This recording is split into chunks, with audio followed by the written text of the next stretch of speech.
Boa noite, queridos. Graça e a paz do nosso Senhor Jesus. É uma alegria tê-los conosco em mais uma live, em mais um encontro. E o desejo do nosso coração é que o Espírito de Deus fale ao seu coração. Eu gostaria que você cumprimentasse aí com os dedos esse irmão que está contigo acompanhando essa live. Parafrasearia o sábio dizendo que o coração, os dedos teclam o que o coração está cheio, né? Ele disse, a boca fala o que o coração está cheio. Parafraseando, o sábio dizia, os dedos teclam do que o coração está cheio. Então cumprimente alguém aí que está perto de você, deseja a ele, a ela, a graça e a paz do nosso Senhor Jesus. É uma alegria tê-los conosco. Deus seja louvado por mais uma reunião, por mais um encontro, e que o Espírito de Deus tenha liberdade para falar ao nosso espírito e ao nosso coração. Querido, sem mais delonga, antes de nós partirmos para a palavra, e eu quero tomar como base o mesmo texto que nós utilizamos na semana passada, no sermão da série Vida, né? E essa semana a gente dá continuidade na série Vida, com o tema Uma Viagem Curta, contudo perigosa. Esse é o tema da mensagem, mas antes eu gostaria que você abrisse a sua Bíblia, se você pode, rapidamente, no livro de Ageu. Existe esse livro na Bíblia, Profeta Ageu. Se você for no livro de Mateus, antes do livro de Mateus, nós temos o livro de Malaquias, o último livro escrito do Velho Testamento. Antes de Malaquias, Zacarias, né? E antes de Zacarias nós temos o livro do profeta Ageu. Deixa eu confirmar se é isso mesmo. Então são 3 livros que antecedem o primeiro dos evangelhos, que é o evangelho de Mateus. O capítulo que eu quero ler com os irmãos é o capítulo 1, o verso de número 5. Capítulo 1, verso de número 5, diz o texto sagrado, se você encontrou, está comigo acompanhando. Assim diz o Senhor dos Exércitos, vejam o que tem acontecido com vocês. Plantam muito, mas colhem pouco. Comem, mas não se saciam. Bebem, mas ainda têm sede. Vestem-se, mas não se aquecem. Seus salários desaparecem, como se vocês os colocassem em bolsos furados. Olha que exortação pesada, importante de ser por nós refletidas, né?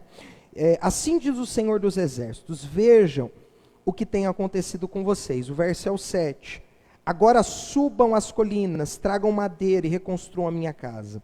Então me alegrarei nela e serei honrado, diz o Senhor. Vocês esperam colheitas fartas, mas elas foram escassas.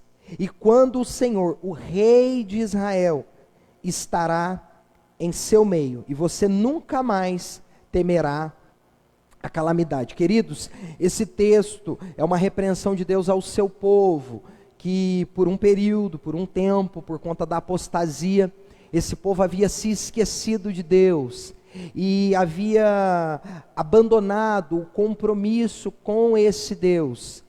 E uma vez que esse compromisso foi abandonado, a sua casa, as coisas de Deus, a obra de Deus, ela agora foi também afetada. E isso vai desaguar na vida desses irmãos que uma vez infiéis a Deus, eles também não têm de Deus o seu favor no que diz respeito à sua própria vida. Percebam que esses homens não têm falta, mas eles não têm satisfação.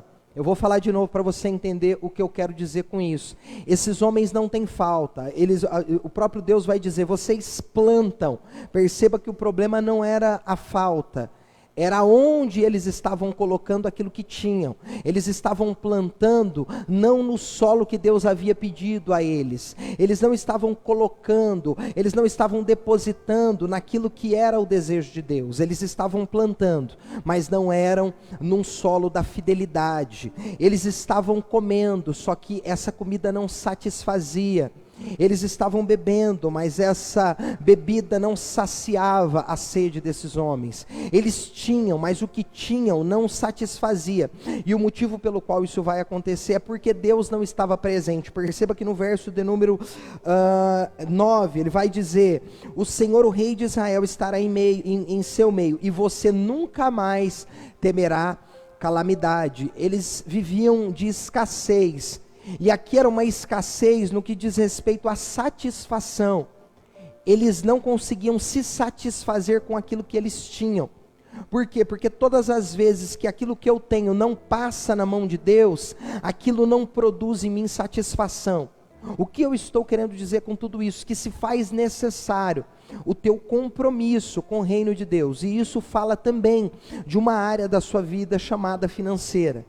É impossível, queridos, nós sermos pessoas plenamente satisfeitas e realizadas se nós não colocarmos todas as áreas diante do Senhor. Nós precisamos render tudo que temos, o que somos diante do Senhor. É o que eu tenho dito na igreja, os meus talentos, os meus tesouros e o meu tempo, eu preciso dar a Deus. Portanto, você que é um cristão, precisa compreender esse princípio, essa necessidade, porque isso é algo que Deus nos exige, nos pede, e chama a nossa atenção nesse texto, nos repreendendo, nos trazendo de volta ao lugar de fidelidade. Então você que é membro dessa igreja, e tem sido abençoado por essa comunidade, que você não seja desconstruído nesse tempo difícil e permaneça, continue sendo fiel a Deus nos seus dízimos e nas suas ofertas.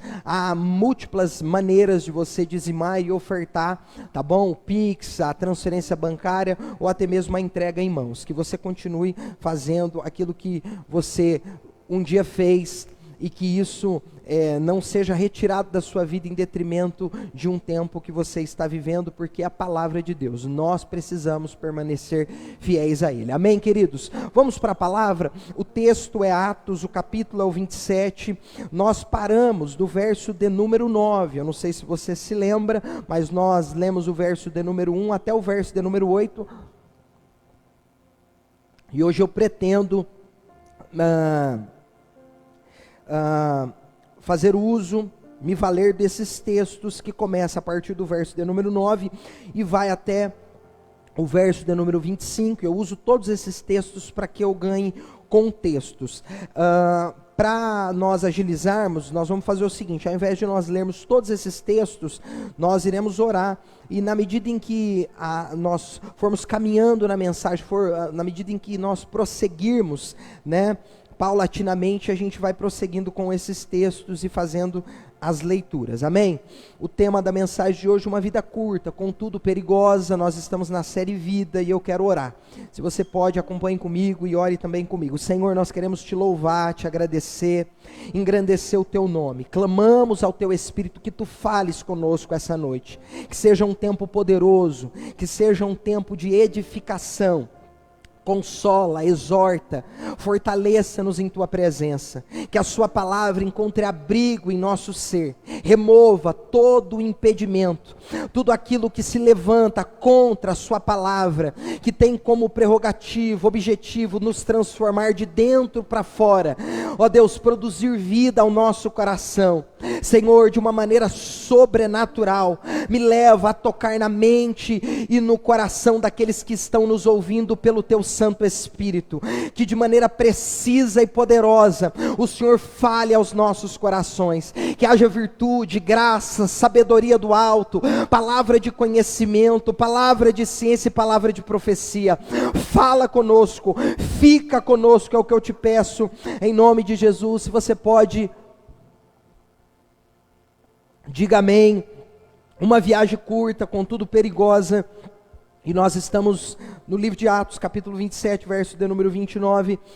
Como introdução, eu quero afirmar que, pensando que nos primórdios, os homens dos dias de Adão viviam aproximadamente 900 anos. Se nós olharmos os relatos bíblicos, nós perceberemos que os homens contemporâneos a Adão e a geração de seus filhos viviam e viveram por aproximadamente 900 anos. É legítimo dizer que a extensão da vida terrena, ela foi reduzida de maneira significativa porque o salmista 90 vai dizer que o homem vai viver até 70 anos. O que passou disso é enfado, canseira, e então logo nós podemos afirmar que foi se reduzida a vida de maneira muito significativa. Falando sobre ainda a brevidade de vida, há um texto do Jean-Paul Sartre, um filósofo, que diz: a vida é como entrar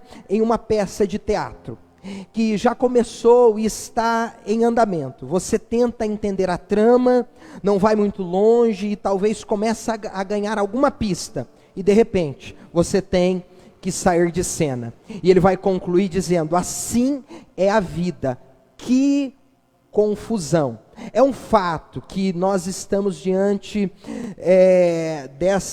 desse presente de Deus chamado vida, contudo, algo que é muito passageiro, breve, perene, e portanto eu faço coro com Jean-Paul Sartre quando diz que a vida é uma peça de teatro que, quando nós estamos encontrando algumas pistas, nós somos convidados a se retirar dela.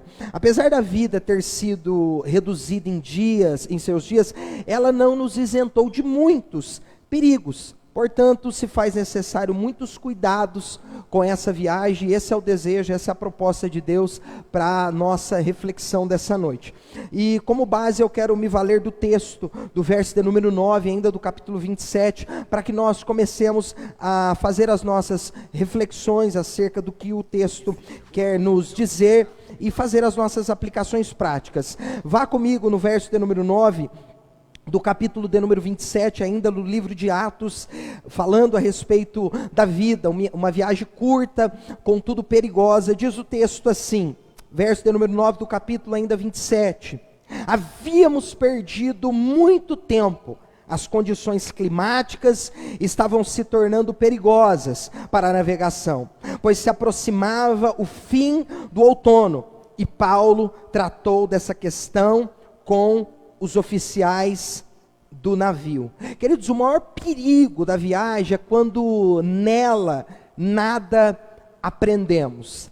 Perceba que Paulo agora ele está na viagem, e nós aqui estamos usando essa viagem como figura de linguagem para aplicá-la àquilo que nós chamamos de vida, né? A existência, esse presente a Deus dado por nós. E Paulo agora, ele no capítulo 27 do verso de número 9, ele começa a discorrer algumas coisas que estão acontecendo dentro da embarcação, reflexões que são importantes para que nós tenhamos como compreensão elas serem aplicadas na nossa vida prática. E a primeira coisa que eu percebo é que Paulo, ele tenta aprender com tudo aquilo que está acontecendo, ele tenta extrair saberes que vão lá na frente guardá-lo, protegê-lo e, por que não dizer, até mesmo guiá-lo. E talvez o maior perigo da viagem é com ela nada aprendermos, porque se estamos em uma viagem curta, contudo perigosa, se faz necessário nessa viagem aprendermos com tudo aquilo que nela viveremos. É nos apresentada, a primeira coisa, uma perda na viagem.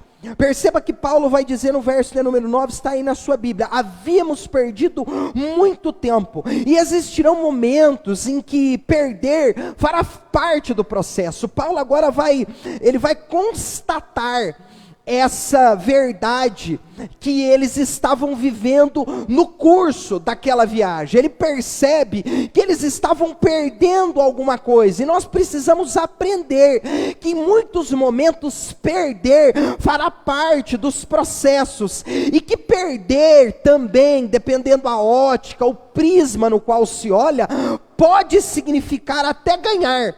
Quando não conseguimos olhar com esse prisma, identificando uma perda e tentando observar o que isso pode significar, logo o que nos restará é sofrimento.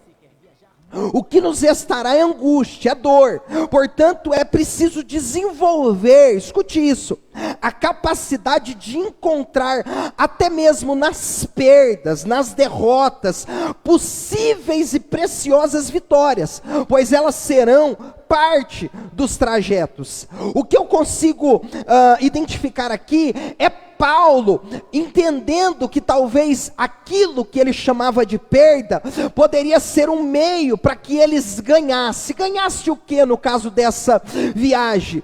Ganhasse o direito de continuarem vivos, porque se ele não percebesse que isso estava querendo ensinar a ele alguma coisa, ele poderia ficar exposto a muitos perigos. E Paulo vai nos ensinar que no processo muitas vezes é preciso perder, e em alguns momentos aquilo que eu chamo de perda pode ser para os céus um ganho. Há situações que enquanto eu não perder, eu nada posso ganhar. Escute isso, porque é importante ser dito.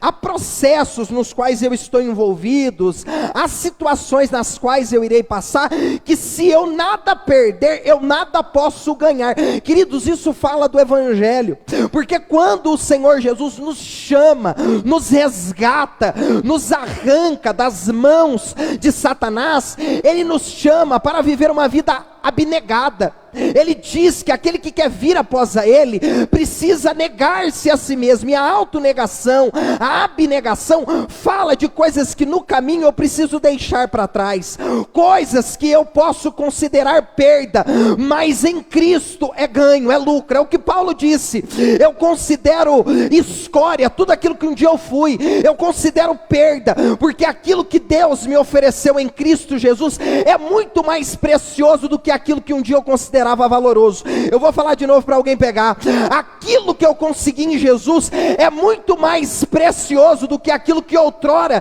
eu considerava valoroso. Então é importante você entender isso, porque eu não sei, talvez você está exposto a dias em que a soma que você faz é subtração. Você olha ao seu redor e diz: pastor, o que eu tenho somado são perdas, e talvez Deus está dizendo: não é ganho, é que você ainda não conseguiu olhar por uma outra ótica, e a partir do momento que você entender que isso é ganho, você vai perceber que isso veio para que você amadureça, cresça e se desenvolva em minha presença. Perceba que para Paulo, o que ele vai perder é tempo.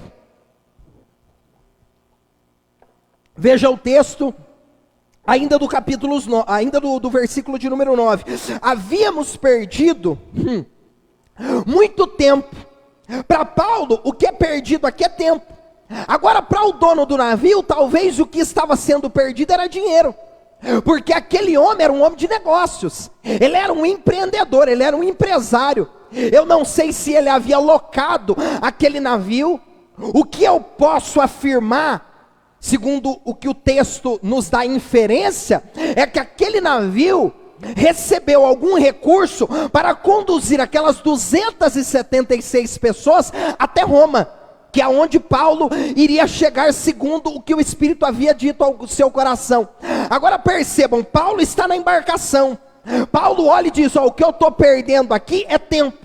Agora, para o dono do navio, o que ele estava perdendo é dinheiro. O que eu aprendo aqui? Que no mesmo barco haverá perdas distintas, diferentes. E com isso, o que é importante não é o que eu estou perdendo, é o que eu estou aprendendo com aquilo que eu considero que é perca. Eu vou falar de novo para você: o que importa na embarcação não é o que eu estou perdendo, é o que eu estou aprendendo com aquilo que eu estou dizendo que eu estou perdendo. Porque Paulo estava identificando aquilo, e ele estava desenvolvendo saberes em cima daquilo que ele entendia ser uma perca. Eu percebo que nós estamos perdendo muito tempo. A outra questão tratada nesse mesmo texto por Paulo é a questão da estação. Veja ainda o verso de número 9, a parte B do texto, que é interessantíssima. As condições climáticas estavam se tornando perigosas para a navegação, pois se aproximava o fim do outono, e Paulo tratou dessa questão com os oficiais do navio. Queridos, outra questão tratada por Paulo, eu já disse, é a questão da estação. Ele percebe mudar algo ao redor dele, e por isso ele agora vai dar atenção para aquilo que pareceu tornar-se diferente e que ele vivia. Eu não sei se os irmãos estão entendendo. Paulo agora olha aquilo, e ele percebe que a estação está mudando, e porque ele percebe essa mudança, ele agora vai dar atenção àquilo, ele vai sentar, ele vai tratar daquele assunto. Uma vez que a estação começa a mudar, ele trata do assunto, pois via a importância daquilo e a seriedade daquilo. Ele via como que isso aproximar-se e ser essa aproximação um perigo. Paulo então, ele agora se atenta com aquilo que ele entendia ser uma mudança, e ele agora se preocupa com a embarcação, em detrimento da estação que estava mudando. Na embarcação de nossa vida, queridos, será preciso observar as estações que mudam. Nós precisamos nos atentar a isso, nós precisamos cuidar disso. Paulo olha e vê que a estação estava mudando, e essa estação poderia colocar a embarcação em perigo. Ele via aquilo como um risco iminente, e por conta daquilo ser um risco, Paulo agora se atenta para a seriedade daquilo, e ele agora vai tratar, diz o texto, ele vai sentar com aqueles homens, ele vai discutir com aqueles homens, ele vai propor alguma coisa em relação a essas mudanças, que ele entendia ser mudanças que seriam para eles talvez perigosas. E o que eu quero dizer com isso, queridos? Que muitas vezes nós observamos algumas mudanças ao entorno, e nós não nos propomos em sentar para avaliar a seriedade dessas mudanças, o perigo dessas mudanças. Você quer ver uma coisa? Os nossos filhos mudam de estação, e quantos pais que muitas vezes desavisados não cuidam da estação dos filhos? A estação está mudando. Dentro da tua embarcação, essa estação que muda pode afetá-la, e você, observando a mudança da estação, nada faz para proteger a embarcação. Deus está falando com alguém aqui. Talvez os seus filhos estão passando por um processo em que a estação deles não é mais a mesma, e essa nova estação requer de você uma atenção maior, um cuidado maior.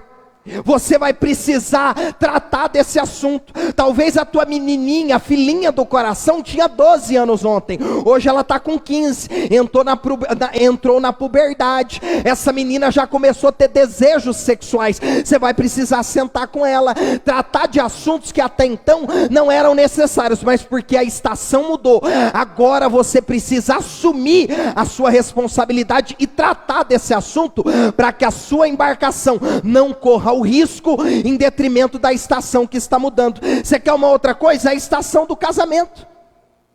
Tem gente que não consegue identificar as estações que mudam no casamento. Ai, pastor, quando você casou, fofo, era tudo em cima, era tudo durinho, era isso mesmo, as coisas eram diferentes, tua esposa não tinha filho, o corpinho dela era mignon, você lembra? Era tudo lindo, você também, as coisas eram tudo em cima.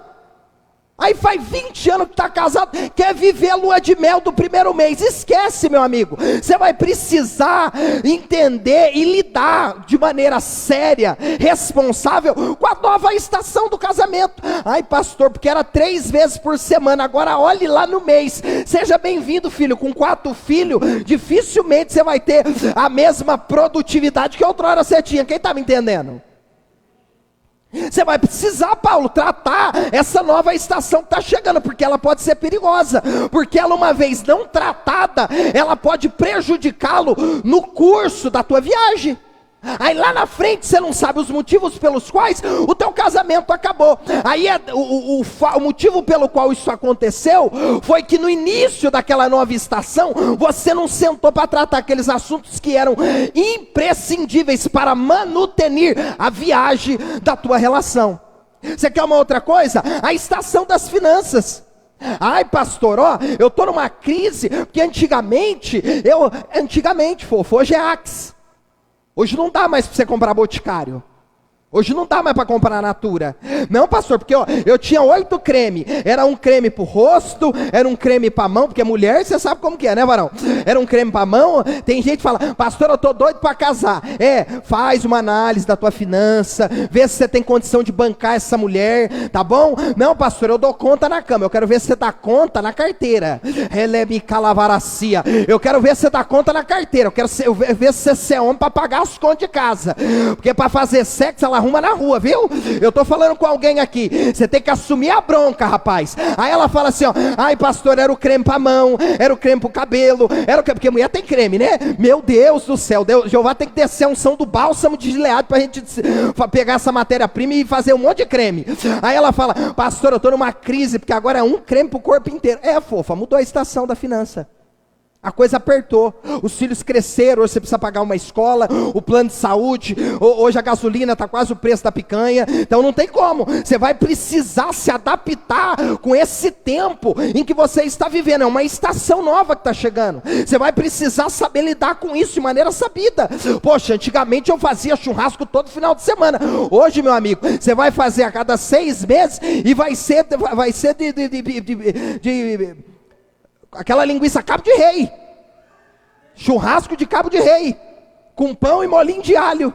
Olha que coisa gostosa, maravilhoso, porque é uma nova estação. Quem está entendendo o que eu estou falando? E você vai precisar sentar e tratar disso de maneira madura, com seriedade. É o que Paulo fez. Ele estava na embarcação, ele percebeu que a viagem estava exposta a muito perigo. Ele vai dizer, opa, peraí, eu percebo que nós estamos perdendo, mas essa perda para mim eu considero ganho. Eu estou olhando por um outro prisma, isso talvez seja um sinal de Deus. Segundo, a estação está mudando, eu preciso levar em consideração para que isso não seja prejuízo para mim lá na frente.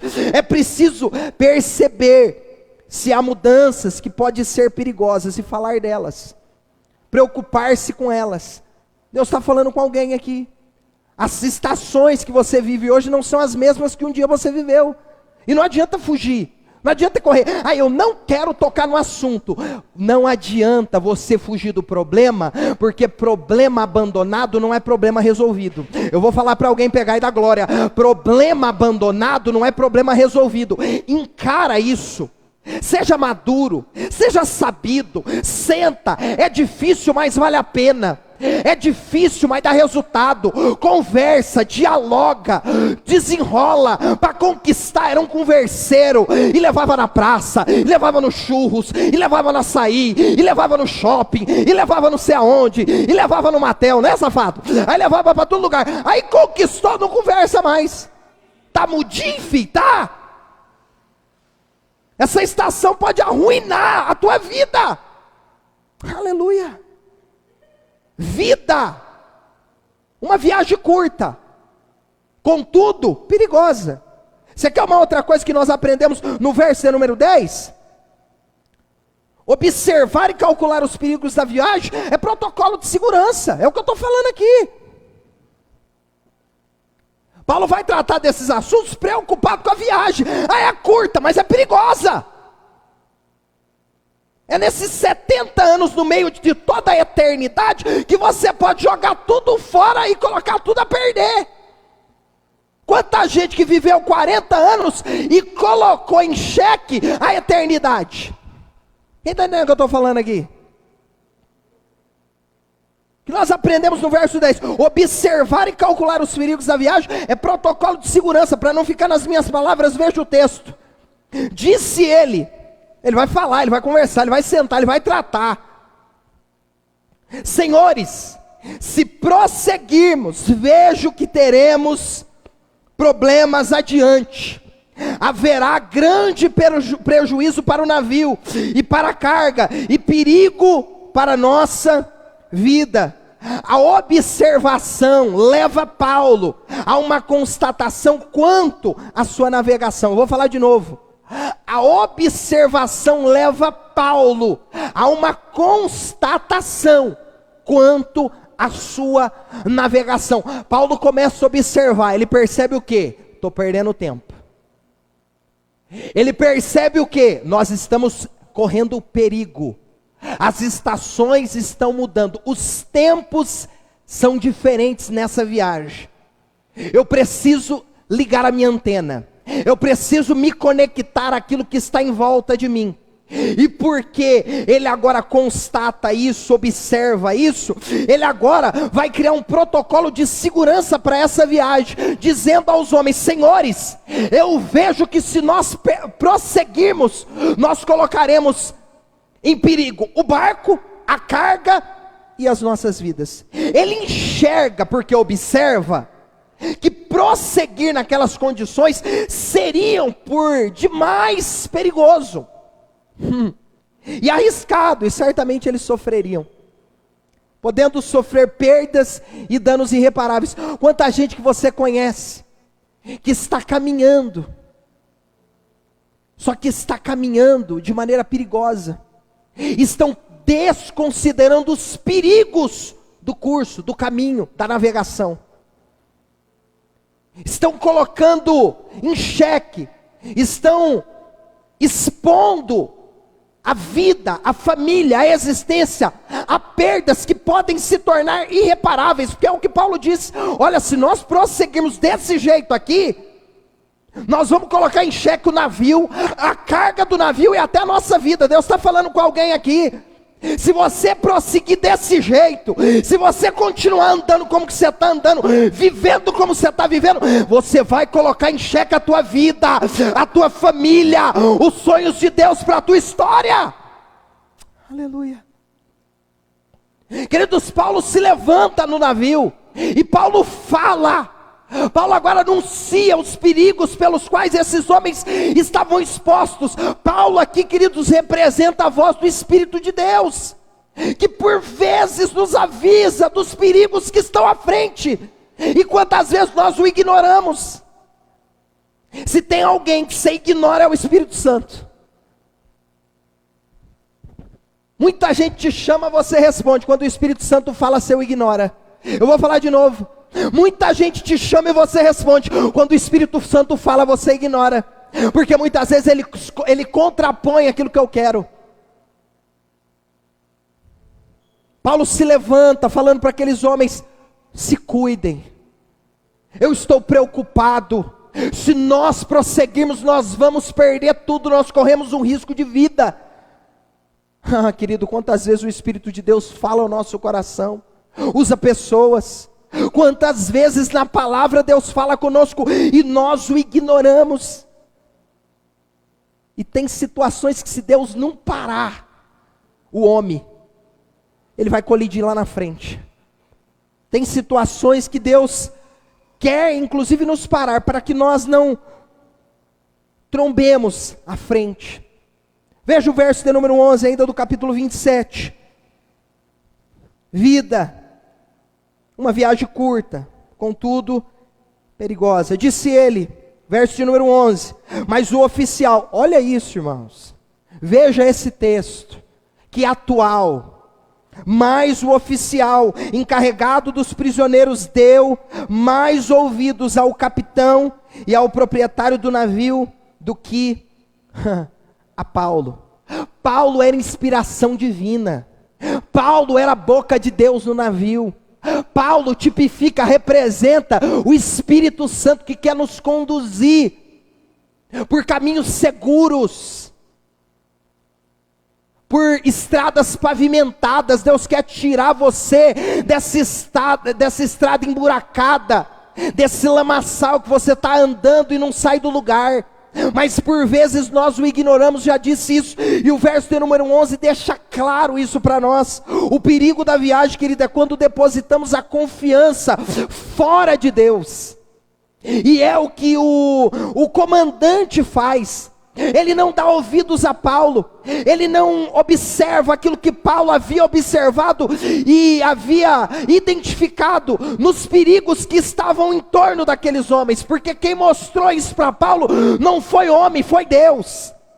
E eles ignoraram aquilo que Paulo estava dizendo. O texto nos apresenta claramente que todos os nossos fracassos, escute isso, não está relacionado à falta de orientação de Deus, mas ao crédito que a Ele damos. Todos, sem exceção, todos os nossos fracassos não está relacionado à falta de orientação de Deus, mas a maneira, o crédito que damos àquilo que Deus fala. O problema não é que Deus não fala, o problema é que muitas vezes você não ouve o que Deus fala. Por isso que a Bíblia vai dizer no livro de Apocalipse: aquele que tem ouvidos, ouça, porque muita gente mesmo com ouvido não ouve mais.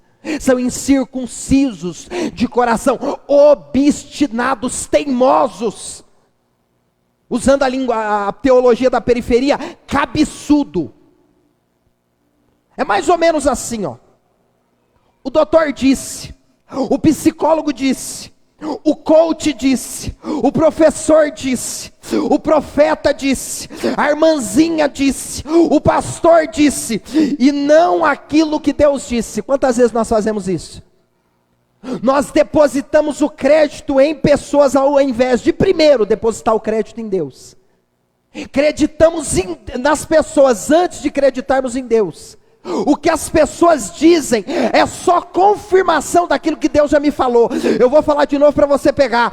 O que as pessoas me dizem é aquilo que é só confirmação daquilo que Deus já me falou. E quantas vezes nós ignoramos a Deus, como o comandante, o oficial, ignorou a voz do Espírito de Deus nos lábios de Paulo. E lá na frente nós veremos o fim aterrador desses homens nessa embarcação. Veja o verso de número 13, ainda do capítulo 27. E a outra consideração que faço é que quando desconsideramos Deus em nossas viagens, quem nos guiará são as circunstâncias. Eu vou falar de novo. Quando nós ignoramos Deus nas nossas viagens, sabe quem vai nos guiar? As circunstâncias. Veja o verso de número 13 para não ficar apenas nas minhas palavras. Vida, uma viagem curta, contudo perigosa. Verso de número 13 diz o texto: quando um vento leve começou... Esse texto é extraordinário. Vou devagarzinho para você pegar comigo aqui. Quando um vento leve começou a soprar do sul, os marinheiros pensaram. Por que eles pensaram? Porque eles observaram um vento leve, que fala de facilidade. É uma circunstância aparentemente alinhada comigo. Ela não é antagônica. Ela está comigo. Ela veio para me ajudar. Vamos para o texto. Verso número 13. Pensaram que conseguiriam chegar lá a salvo. Por isso, levantaram a âncora e foram costeando Creta. Queridos, aqueles homens, uma vez ignorando as orientações de Deus, foram conduzidos pelas perigosas circunstâncias. E quais foram elas? O vento, que agora parecia ser tranquilo, e aquele vento leve era sinônimo de tranquilidade. Com isso, eles levantaram o que? Diz o texto, a âncora, e decidiram navegar, não considerando os perigos, segundo o que Deus havia dito. Em quantos momentos nós somos conduzidos pela circunstância? Aparentemente está tudo bem, é o tempo de investir, é o tempo de casar, é o tempo de viajar, é o tempo de financiar, é o tempo de comprar. Deus falou o quê? Não, mas o vento está leve. Deus falou o quê? Não, pastor, mas aparentemente é o tempo. Deus falou o quê? Você está sendo conduzido pela circunstância? Cuidado, que esse vento que hoje está leve, amanhã ele pode ser revolto e pode virar a tua embarcação. Eu não posso ser conduzido pelas circunstâncias, porque quem não dá ouvidos para Deus é conduzido pelas perigosas circunstâncias. Eu estou bem, eu faço. Eu não estou bem, não faço. Eu estou feliz, eu faço. Eu não estou feliz, eu não faço. Circunstância. Nós não somos conduzidos quando nós ignoramos a Deus por Ele, mas pelas circunstâncias. E queridos, como é triste ser conduzido pela circunstância. Porque quem nos conduz não é Deus que manda no mar, são os ventos que sopram. Eu vou falar de novo para alguém. O problema de ser conduzido pela circunstância, que quem me conduz não é o Deus que manda no mar, é os ventos. São os ventos. A circunstância, o que vai fazer aqui com esses homens? Nós vamos perceber no texto à frente. Vai iludir esses homens. Por quê? Porque eles agora levantam a âncora do barco. E queridos, âncora de um barco fala de proteção, fala de segurança, que nos guarda, nos protege nos momentos perigosos. E quanta gente, por ficar desapercebido, baixaram a guarda, abandonaram o escudo, já não usam mais as ferramentas de outrora, e por isso estão expostos a tantos perigos. Aleluia. O maior perigo que um homem corre é quando está distante de Deus, e ele é levado pelas circunstâncias. Esses homens agora decidem tirar a âncora, esses homens agora são conduzidos pela circunstância, repito, há um vento leve, opa, é um bom sinal. Não, o bom sinal vem de Deus, porque em muitos momentos, Deus vai nos conduzir a lugares que aparentemente são contraditórios, são ilegítimos, não fazem sentido, mas Deus não nos chamou para viver uma vida que faz sentido, mas viver uma vida de propósito. Porque Daniel estava na Babilônia, não fazia sentido, mas fazia propósito. José estava preso, não fazia sentido porque ele amava Jesus, só que fazia parte do propósito. Jesus foi conduzido pelo Espírito ao deserto para ser tentado pelo diabo, não fazia sentido porque ele era santo e perfeito, mas fazia parte do propósito. Deus não te chamou para viver uma vida que faz sentido, mas uma vida embasada, pautada no propósito. Oh glória! Oh glória, veja o verso de número 14.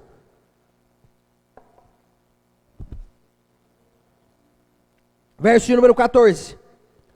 Olha o texto. O vento estava leve, não estava? Levanta a âncora, olha a circunstância. Vamos embora, vamos navegar, vamos trafegar, vamos. A circunstância, ó, tempo bom, hein? Arrumei emprego, agora nós vamos financiar. Aí se encalacra. Compra o carro, divide até o neto fazer 19 anos. Nem nasceu o neto ainda, até Jesus voltar. Não, pastor, então ó, Jesus falou o quê? Você ouviu a voz de Deus? O que Jesus falou? Qual foi a orientação de ele? Não, mas os ventos estão leves. Circunstância, cuidado. Veja o verso de número 14. Porque se você não for conduzido por Deus, você vai ser conduzido pela circunstância. Quem não é conduzido por Deus, por alguma coisa será conduzido. Quem não é guiado por Deus, por alguma outra coisa será guiado. É o texto de número 14, do verso ainda 17, perceba comigo o texto. Mas o tempo mudou. E se eu sou conduzido pelo tempo, a minha vida muda quando o tempo muda. Eu vou falar de novo para alguém. Eu sou conduzido pela circunstância, a minha vida vai mudando na medida em que as circunstâncias mudam. Agora quando eu sou conduzido por Deus, a minha vida não muda segundo circunstância, mas ela muda segundo Deus. E porque Deus não muda, é imutável, a minha vida vai continuar firme. Eita, glória a Deus. A minha vida vai continuar de pé, as coisas continuarão acontecendo segundo o caráter de Deus, a vontade de Deus e a fidelidade de Deus. A minha vida não muda, porque ela não é conduzida pelos tempos que mudam, mas pelo meu Deus que é imutável. Olha o que diz o verso de número 14. Mas o tempo mudou de repente, e ele não avisa não, ele muda de repente. E um vento com força de furacão, chamado Nordeste, soprou sobre a ilha e nos empurrou para o mar aberto. Queridos, já diz um ditado: quem conta com a sorte, encontrará com o azar. Quando você não é guiado por Deus, é guiado pelas circunstâncias, você é conduzido pela sorte. E como disse bem o ditado, quem conta com a sorte, um dia, uma hora, se encontra com azar. Quem ouve Jesus e obedece Jesus, não será surpreendido pelas armadilhas do de repente. De repente tudo mudou. Pastor, meu casamento estava uma delícia, de repente eu larguei. Não de repente não, é que você estava conduzido pela circunstância. Pastor, os meus filhos estavam uma bênção, de repente todo mundo desviou. Não. Você estava conduzido pela circunstância. E quem é conduzido pela circunstância é surpreendido pelas suas armadilhas, que de repente pode naufragar a sua embarcação. Paulo havia avisado esses homens, na boca de Deus o Espírito Santo havia orientado esses homens: cuidado, se nós prosseguirmos eu vejo que nós estamos correndo muito risco. Vamos sentar, vamos conversar a respeito disso. Eu estou falando com alguém aqui que precisa sentar com a esposa. É um casamento que precisa se alinhar de novo. Enquanto que quem não ouve é empurrado pela circunstância a mar aberto. Perceba o texto. E fomos ao texto, que triste. Triste. Sabe por que triste, queridos?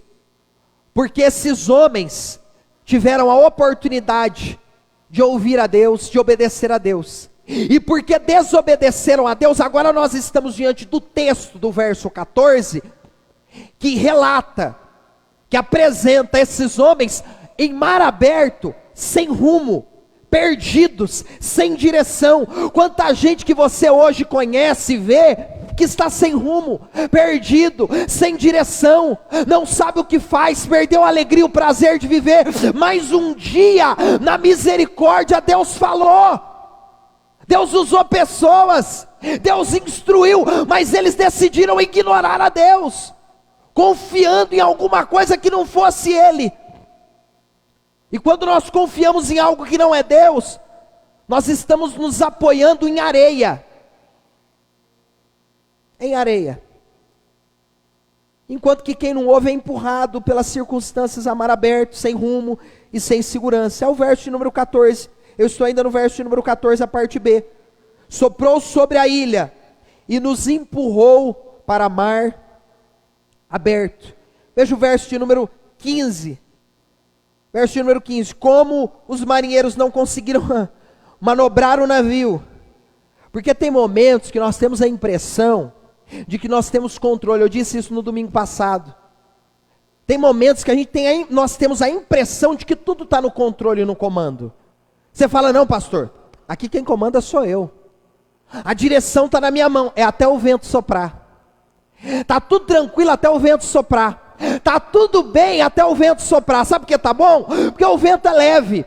Mas a hora que o vento soprar, se Jesus não estiver na embarcação, o teu navio vai entrar em mar aberto, sem rumo, sem direção. E sabe o que vai sobrar para você? Pânico, desespero e horror. É o que diz o texto, verso de número 15. Como os marinheiros não conseguiam manobrar o navio para ficar de frente para o vento, desistiram e deixaram que fosse levado pela tempestade. Queridos, que texto aterrador. Agora esses homens, sem a direção de Deus, eles desistem. Eles abandonam, sabe aquela expressão, eu estou abandonando o barco? Aconteceu aqui, eles abandonaram o barco, eles soltaram a direção, falou: nós não conseguimos ter a direção desse negócio, o vento é mais forte do que a nossa força. Porque se Deus não estiver na minha vida, o diabo me destrói, a carne me rebenta, é só Deus no comando, para deixar você seguro em alto mar. Aleluia. Aleluia. Haverá situações que são tão difíceis, queridos, que sem a falta de direção de Jesus, perderemos completamente a direção, e seremos levados literalmente a desistir.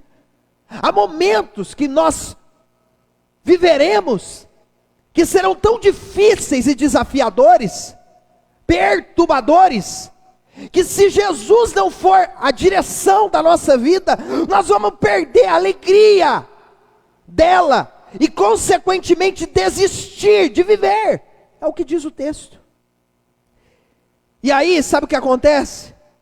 Nós vamos ver quem amamos, e coisas preciosas e valiosas que temos, serem perdidas por conta da desobediência. Quanta gente que perdeu gente que amava.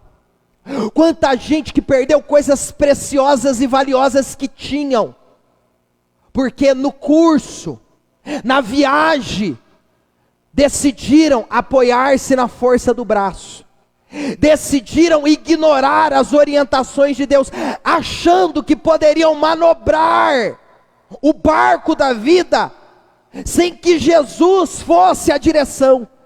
Por um tempo é até possível, mas isso não será permanente, porque o dia que os ventos fortes baterem contra esse barco, certamente, o que nos sobrará são muitas subtrações, e as equações serão de perda.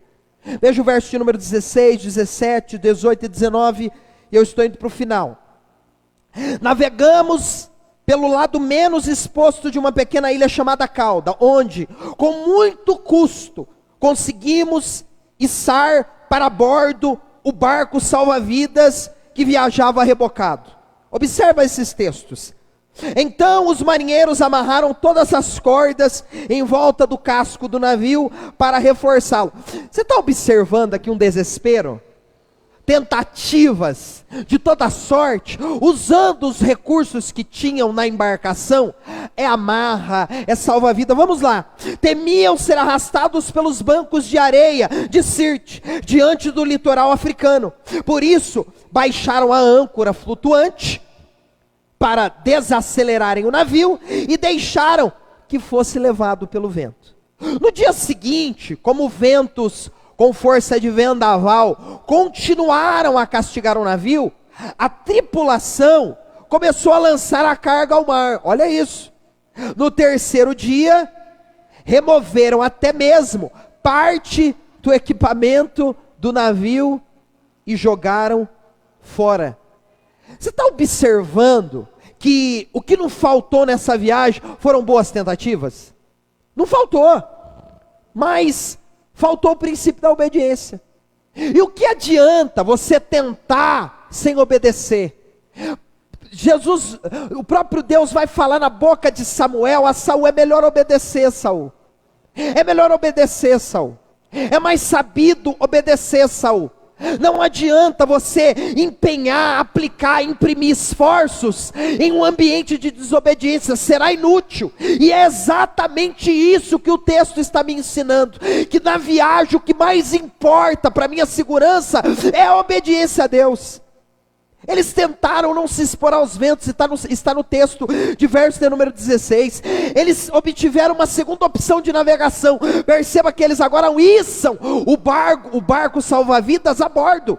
O barco estava rebocado, o barco salva-vidas. Eles trazem o barco salva-vidas a bordo e talvez eles imaginaram o seguinte: se esse barco naufragar, eu uso o barco reserva. Quanta gente está usando o estepe, porque aquilo que outrora estava na mão deles já não existe mais. Eu estou falando com alguém aqui. Halabacome Naragaia. Eles usam cordas para amarrar o que poderiam perder. Olha o desespero. Eles usam a âncora flutuante. São muitas as tentativas desses homens. O texto continua nos apresentando que as coisas iam piorando conforme os dias iam passando. E esses homens jogando fora agora até o que eles tentaram amarrar. Porque assim, os dias vão se passando, e aí sem Jesus a gente vai tentando de tudo quanto é jeito. Amarra aqui. Você conhece gente assim? Vai vivendo de gambiarra em gambiarra. Não, amarra aqui, aperta ali, conserta aqui, cola aqui. Ei, Jesus está falando: eu não quero que você cola o casamento, eu quero restaurar. E para restaurar só eu restauro, porque eu sou o restaurador dos restauradores. Eu sou o carpinteiro de Nazaré. Eu não quero que você fique colando, eu não quero que você fique tentando. Eu quero que você dá na minha mão, porque eu faço, eu conserto, eu arrumo, eu coloco reta, eu faço nova todas as coisas. Aleluia. Agora aquilo que eles tanto tentaram amarrar, segurar, prender, eles mesmos vão jogar fora. Quanta gente tentou amarrar casamento longe de Deus. É com sexo, é com filho, é com chantagem. Você conheceu alguém assim? Aqui não tem. Chantagista, vai chantageando. Ciúme, era um ciúme doentio. Deus me livre, gente ciumenta, credo. Pega para você. Ciumento, não conversa, não fala com ninguém. Você está olhando para macho, você está olhando para aquela vagabunda. Eu não quero, aquele desejo para aquela. Amarrando, em vez de convidar Jesus para participar da relação, para ser uma relação saudável, duradoura, forte. No tempo da viagem vocês estarem seguros, mesmo diante de ventos que vão combater a embarcação, porque quando Jesus está no barco, ainda que os ventos se levantem, eles passam. mas não. Fazem muitas tentativas, mas sem Deus. Para Deus, queridos, esforço sem obediência, guarda isso no teu coração, é inutilidade de um trabalho sem inteligência. Eu vou falar de novo.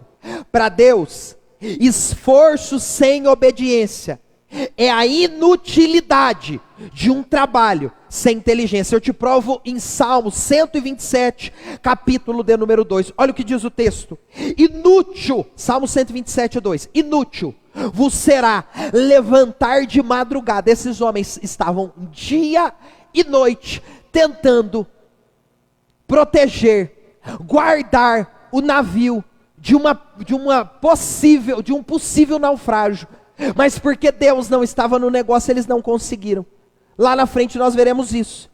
Inútil vos será levantar de madrugada, repousar tarde, comer o pão de dores, pois assim dá ele aos seus amados o sono. O que o Senhor está dizendo aqui, não é que Ele não espera de nós esforço, compromisso, não é isso, mas sobre todas as coisas, o que Ele espera dos teus filhos é obediência. Veja o verso de número 27, ainda do capítulo 27, do versículo de número 20, para a gente correr, porque eu estou indo para o final de 2 horas, a gente termina. Diz o texto, a tempestade terrível prosseguiu. Irmãos, aprende isso hoje em nome de Jesus. Aprende isso. Não subestime os conselhos de Deus. Não desvalorize aquilo que Deus está dizendo. Porque isso pode gerar sobre você um sofrimento tão terrível, a ponto de você não conseguir administrá-lo. Você percebe que o texto não tem massagem. Daqui para frente é só perda. Deus não vai intervir, guardar navio, guardar carga, não vai. Eles vão perder tudo. Tudo. Eu estou falando com alguém aqui, que se você prosseguir do jeito que você está vivendo, não vai demorar muito para você perder o pouco que ainda lhe resta. Nessa viagem, se cuida, se guarda, obedeça a Deus, ouça a voz de Deus, se curve diante das orientações de Deus. Veja o verso de número 20. A tempestade terrível prosseguiu por muitos dias.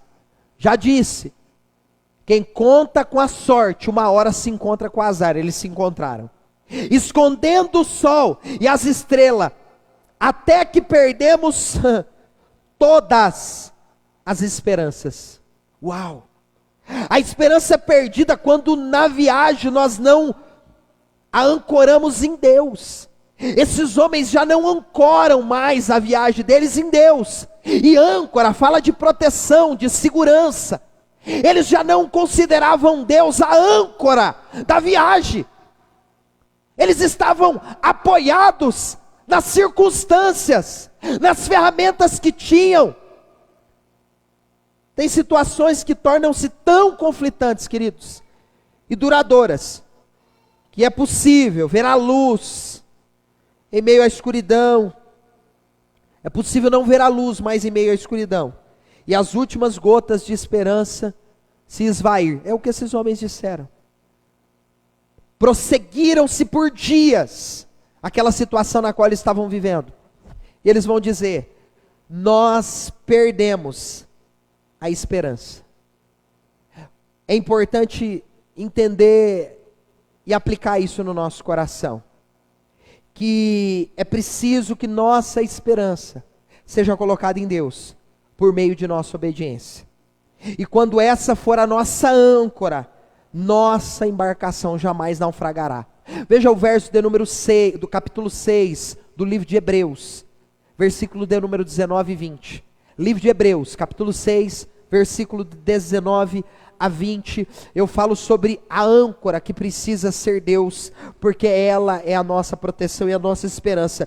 Diz o texto assim, temos esta esperança como âncora da alma, firme e segura, a qual, adentra o santuário interior, por trás do véu, onde Jesus, que nos precedeu, entrou em nosso lugar, tornando-se sumo sacerdote para sempre, segundo a ordem de Melquisedeque.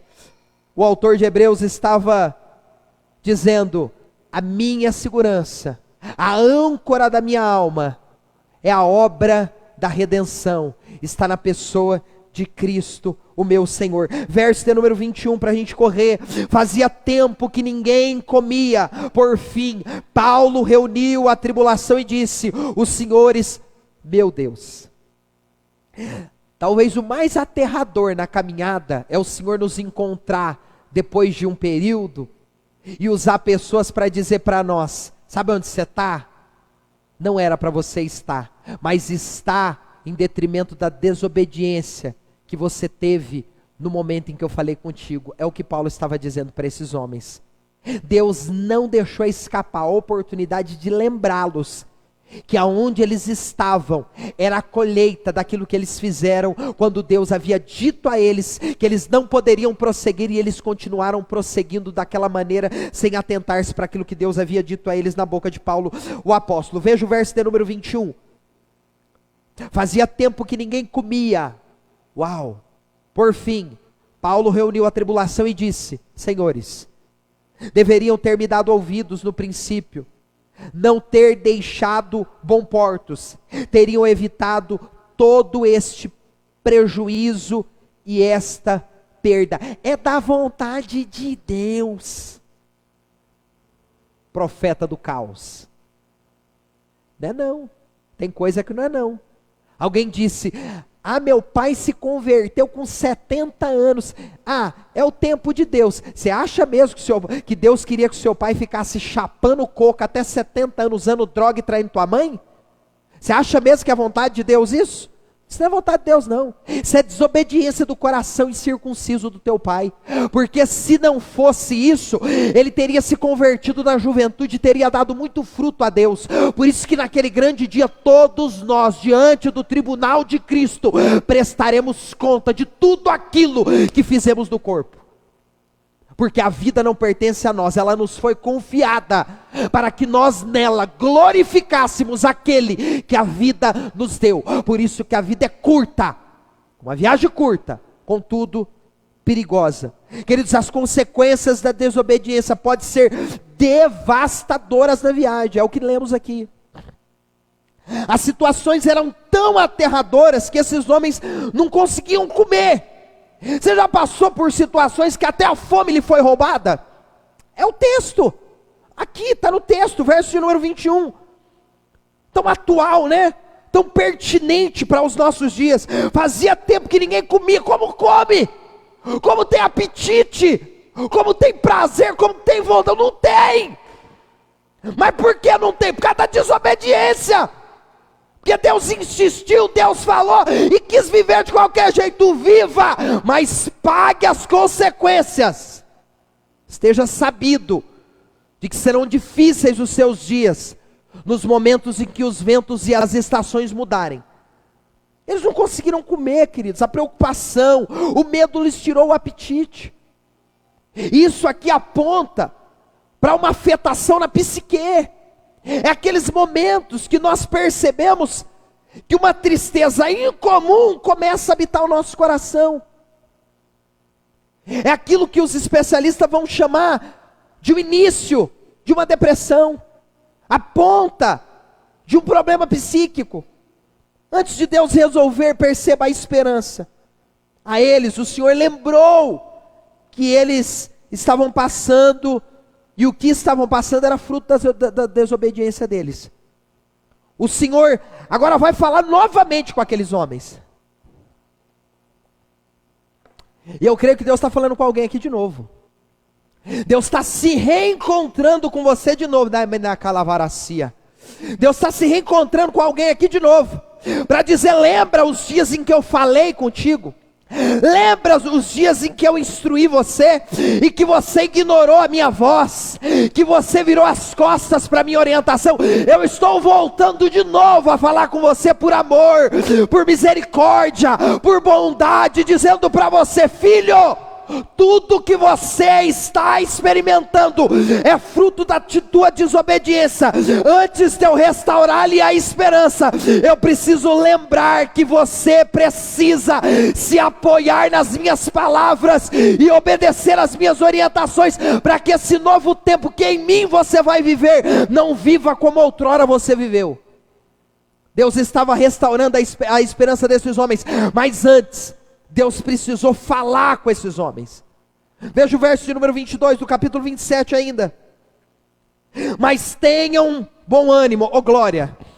Isso é extraordinário. Deus agora traz uma mensagem acachapante, difícil de ser ouvida, dura. O que você está vivendo é fruto da tua desobediência. É mais ou menos assim. Deus olha para você e fala assim: o que você está passando? Aí você começa contar a história triste. Oh Deus, é minha casa. Oh Senhor, é o meu casamento. Senhor, o meu emprego. Senhor, as minhas finanças. Senhor, as minhas emoções. Senhor, o meu namoro. Senhor, os meus amigos. Ele fala: o problema é seu. Aceita que dói menos. Ou você vai ficar subestimando a inteligência de Deus, achando que o momento que você quiser, você vai contar uma história triste, ele vai cair na tua. Ele conhece o teu psiquismo, ele conhece a dureza de coração. A Bíblia diz no Evangelho de João que Jesus não se deixou convencer pelos homens, porque ele conhecia todos os homens. Ele não vai cair na tua conversa, só que porque te ama, ele está disposto a restaurar a tua esperança. Mas para isso ele precisa te comunicar que aonde você chegou é fruto do teu plantio, e por isso que você está colhendo o que está colhendo. Mas ele vai dizer no verso de número 22, colocando aqueles homens de pé novamente: mas tenham bom ânimo. Talvez se nós parássemos aqui, nós poderíamos fazer uma grande festa. E isso eu acho interessante, queridos, porque há momentos que a gente vive de qualquer jeito, do jeito que quer, da maneira que quer, e aí a gente fala assim: vou entrar numa campanha, 7 dias para mudar minha vida financeira. Glória! E crente gosta, da campanha. Por quê? Porque ele dá trabalho. Coisa mais fácil que tem, mais gostosa que tem, é entrar na campanha do milagre. Porque milagre te exige o quê? 3 cultos, de 1h30, ó que gostoso. Agora restaurar um casamento, meu queridão, às vezes vai durar a vida inteira. Restaurar finanças, você vai ter que parar de comer pizza todo dia, você vai precisar parar de ir para o shopping, a irmã vai precisar comprar um creme para o corpo todo. Quem está pegando o que eu estou falando aqui? Aí fica subestimando a inteligência de Deus. Se nós parássemos só nesse texto, a gente já poderia fazer festa. Graças a Deus que o texto continua, porque senão nós íamos tratar Deus de maneira desonrosa, íamos subestimar a capacidade inclusive que Deus nos deu. Porque Paulo vai dizer àqueles homens: homens, tenham bom ânimo. Aí talvez alguém dentro do navio ia falar assim: uau, glória a Deus, aleluia, o manto de mistério, eita, aleluia, Deus falou na terra, eita, eu vou sair daqui, eu vou chegar lá, minha esposa já vai estar de biquíni, de lingerie vermelha, aleluia, ela já vai estar cheirosa, o quarto vai estar pronto para a gente dar aquela namorada. Como? Semana inteira você xingando, brigando com a tua mulher, você acha que você vai chegar lá por causa da campanha, tua mulher vai estar na cama te esperando? Vai não. A campanha na verdade é para mudar você, não é para mudar ela. Eita, glória a Deus. É para mostrar o quanto você foi desobediente durante todo esse tempo. Eu estou dizendo que campanha não é bom? Eu estou dizendo que orar não é bom? Eu estou dizendo que isso não vale? Não é isso que eu estou dizendo. Eu estou falando com gente madura aqui. O que eu estou querendo dizer e lhe informar, que há situações que nós iremos colher, desfrutar de consequências terríveis. Tem de bom ânimo. Alguém poderia dentro do barco dizer assim: cara, Deus é demais, né? Daqui a pouco o vento baixa, daqui a pouco a gente recolhe tudo que nós lançamos no mar e nós vamos embora e está tudo certo. Aí Deus fala: negativo. Se eu fizer isso, vocês não aprendem nada com o que eu quero que vocês aprendam no curso dessa viagem. E para que vocês aprendam, eu vou guardar a vida de vocês, mas tudo que vocês têm, vocês vão perder, está no texto. Não adianta fazer sinal da cruz não, viu? Está no texto, está aqui, verso de número 22. Mas tenham bom ânimo. Ai meu Deus, que coisa linda. O navio afundará, mas nenhum de vocês perderá a vida. Você acha mesmo que você vai manipular Deus? Você acha mesmo que você vai enganar Deus? Que você vai chegar na presença dele e falar: te amo, Senhor. Ama nada, você está querendo o carro de volta. Senhor, eu te amo, tu és tudo na minha vida. Lindo, lindo, lindo és. Glória, você quer a tua mulher de volta. Você não ama Jesus coisa nenhuma. Você quer enganar quem? Você quer enganar o pastor, a igreja. Porque você aceita Jesus 7 vezes aqui, a gente chora, fica tudo emocionado, fala: meu Deus, que milagre de mistério. É tudo mentira. Na verdade, você está interessado naquilo que Deus pode te devolver. E tem momentos que Deus até devolve, mas tem outros que Deus não devolve não, viu? Porque mais importante daquilo que você tinha é aquilo que você é em Deus. Eu vou falar para alguém aqui pegar. Mais importante do que coisas que você tinha é a tua própria vida. Porque o mais importante para Deus de tudo não é o barco que você anda, é a vida que você tem, é a pessoa que você é. Ele não está preocupado com o teu carro, ele não está preocupado com a tua empresa, ele não está preocupado com o teu salário, com a tua profissão. Ele está preocupado com a tua eternidade, ele está preocupado com a tua vida. Você pode morrer pobre sem nada, mas se você tiver Jesus, você morreu rico, você morreu abastado, e tudo que você poderia granjear nessa vida de mais valoroso, você já granjeou. Aleluia, aleluia, aleluia. Na viagem existem coisas que são perdidas por desobediência, escolhas erradas. Mas o maior cuidado de Deus, queridos, isso é lindo, é com a vida, e portanto ela será preservada por conta do propósito. Deus fala: tem coisas que eu não vou te devolver, tem coisas que eu não vou te entregar mais, eu não vou, mas a tua vida eu vou restaurar, a tua vida eu vou mudar. Oh glória, oh glória, oh glória, porque Deus está preocupado com a tua vida, não é com as coisas que habitavam a tua vida. Verso de número 27, para a gente ir embora, capítulo 27, verso de número 23, 24, 25, eu encerro aqui. Pois ontem à noite, irmãos, oh glória a Deus, pois ontem à noite, aleluia, oh glória, um anjo de Deus, a quem pertenço e sirvo, se pôs ao meu lado e disse: não tenha medo, Paulo, é preciso que você compareça diante de César. César está onde, irmãos? César está em Roma. Paulo precisava chegar em Roma, porque no capítulo 18, 19, o Espírito de Deus vai falar para Paulo: Paulo, é preciso você chegar em Roma, fique tranquilo que eu vou te colocar lá. Paulo, porque sabia, agora o Espírito de Deus usa um anjo para confirmar a direção que Deus havia dado a Paulo, e que tudo aquilo se cumpriria apesar de todos os pesares que Paulo estava vivendo. Porque há momentos que, dependendo das circunstâncias, a gente tem a impressão de que aquilo que Deus falou nunca vai acontecer, e Deus está falando: o barco pode naufragar, as pessoas podem duvidar, mas aquilo que eu falei que eu vou fazer, Paulo. Alamaracando que levar a cia. Aí o anjo desce lá e fala assim: Paulo, fique em paz, não precisa ter medo não, fica tranquilo que você vai chegar em César. Eu não falei que você vai chegar? Você vai chegar, rapaz. Mas senhor, não tem barco, nem que for voando, mas que você vai chegar, você vai. Oh glória, aleluia. Eu falei que vai, não importa o jeito que vai. É Moisés olhando para lá para trás e dizendo: meu Deus, Faraó está no meu encalço, o exército mais poderoso do planeta vai matar todo mundo, essas velhas vai morrer tudo, tem 4, 5 que sabem nadar. Aí Deus fala: Moisés, eu não falei que você vai chegar em Canaã, Moisés? Ô senhor, Mas como que chega em Canaã com esse mar na minha frente?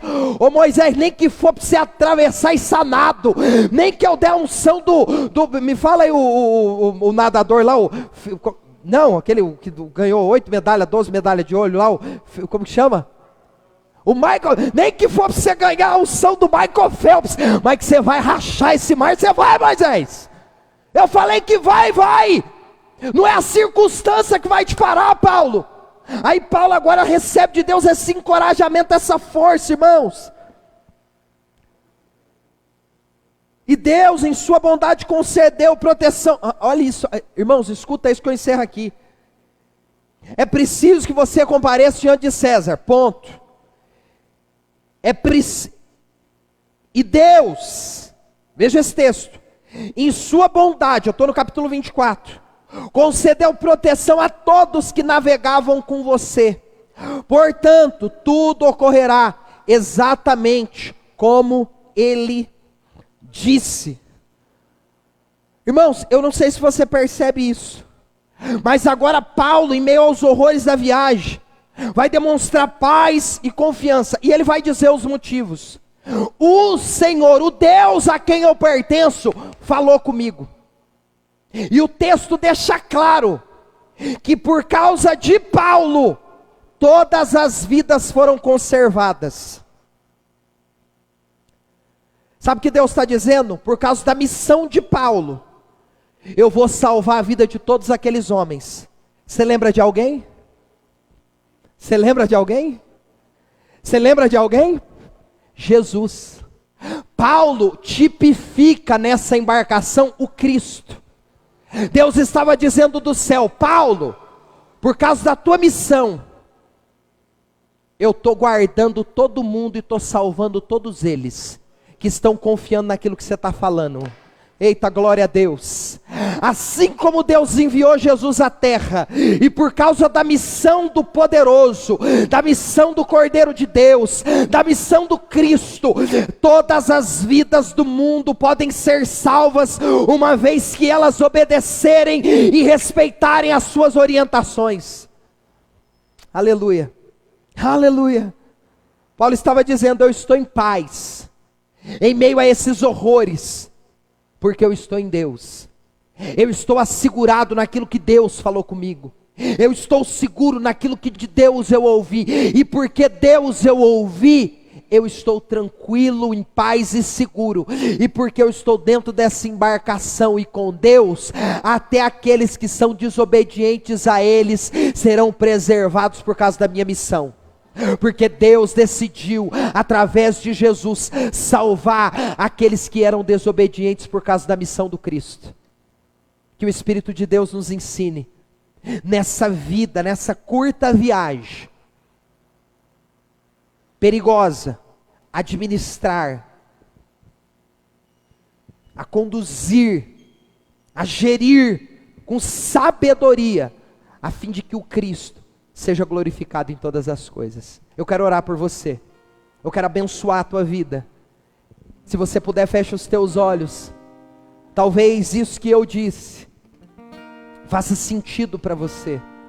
Talvez isso que foi partilhado essa noite pelo Espírito de Deus falou ao teu coração, e há algumas coisas que precisam ser colocadas em ordem, e o Senhor está dizendo: eu te sentei aí para instruí-lo, orientá-lo, ensiná-lo a como caminhar nessa viagem curta e perigosa, chamada vida.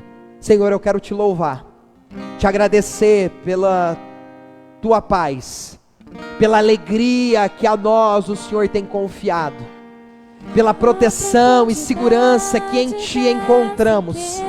Obrigado, Senhor, porque muitas são as tempestades nas quais temos passado, mas o nosso navio, a nossa embarcação não naufragou, porque a âncora da nossa esperança está depositada em Cristo Jesus, o nosso Senhor. Fortaleça-nos em Ti, ensina-nos a obedecer ao Senhor em todas as coisas, em honrá-lo, exaltá-lo e glorificá-lo. Abençoa o Teu povo, guarde a Tua igreja, guia-nos nas veredas da Tua justiça, por amor ao Teu nome. Te adoramos, meu Deus, te exaltamos. Obrigado pelas instruções essa noite, em nome de Jesus. Você pode adorar. Para ser restituído. Aleluia. Você pode dizer: porque dele, por meio dele, para ele são todas as coisas, Senhor. Todas as coisas a Ti pertencem, a honra, a glória, o domínio, o controle, a exaltação. Que nós sejamos úteis a Ti, em nome de Jesus. Enquanto formos úteis, o Senhor preserva a nossa vida. Aleluia. Nem sobre o que podemos fazer. É tudo sobre você, tudo para você, Jesus. Aleluia. Não, nunca foi sobre nós, nem sobre o que podemos fazer. É tudo sobre você, tudo para você, Jesus. E quem sou eu? E o que eu tenho pra te oferecer? É tudo sobre você, tudo para tudo, você, Senhor, Jesus. Tudo, toda honra, toda glória. Nos ensina a glorificá-lo. Nos dê um coração puro, um espírito reto. Em nome de Jesus, um coração quebrantado. Livra-nos, Pai, da obstinação, da dureza de coração. Quebranta a nossa cerviz. Leva-nos, ó Deus, em caminhos de obediência, de submissão, de abnegação. E que o Teu nome seja exaltado e sejamos felizes em Ti. Aleluia. Eu descobri que sem Ti eu nada posso fazer. É tudo sobre você, tudo para você, Jesus. Você pode declarar isso. Você pode declarar isso na tua casa. Você pode declarar isso na tua família. Senhor, Tu és santo. Tu és santo. Um dos Teus atributos é a santidade, é a perfeição, é a pureza. Te adoramos, Jesus. Ora balassuri geleburi ganderebe negavácia. Aleluia. Eu sinto a presença dele aqui. Alamadu que se levar a gaia. Você é santo, santo, santo. Diga isso a ele. Santo, santo, santo, é tudo sobre você, tudo para você, Jesus. Você é Osana. Diga Osana. Osana. Ora vem, Senhor Jesus. Osana nas maiores alturas.